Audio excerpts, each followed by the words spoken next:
Welcome to our channel. Today we how to connect with Tandem step by step clearly. To begin, download the Tandem app from the App Store or Google Play Store. Open the app once the installation is complete. Create an account using your email address or sign in with your social media account. Fill out your profile by entering information such as your name, native language, and the languages you wish to learn. Choose the language you want to practice and indicate your proficiency level. Browse through the list of available language partners based on your preferences. You can filter potential partners by language, location, and interests. Send a message to a partner that interests you. Introduce yourself and state your learning goals in the message. Wait for your partner to respond. Once connected, schedule a time to chat based on both your availability. Choose the communication method that suits you both, such as text, voice, or video chat. Engage in conversation, alternating between your native language and the language you are learning. Feel free to ask questions and request corrections during your chat.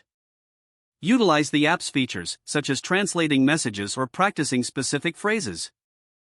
Provide feedback to your partner to foster a supportive learning environment. Keep your conversations regular to improve your language skills consistently. Explore other resources within the app for additional practice outside of your conversations. Remember to celebrate your progress as you continue to learn.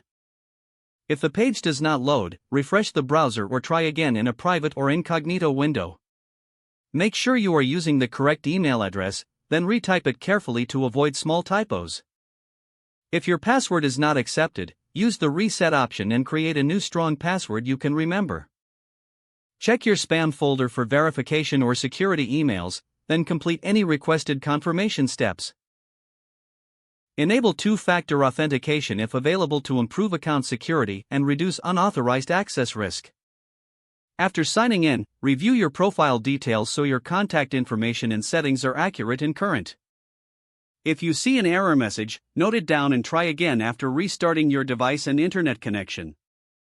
Log out when you finish, especially on shared devices, to keep your account and payment information secure. If the page does not load, refresh the browser or try again in a private or incognito window. Don't forget to like this video and subscribe to our channel for more step-by-step tech guides.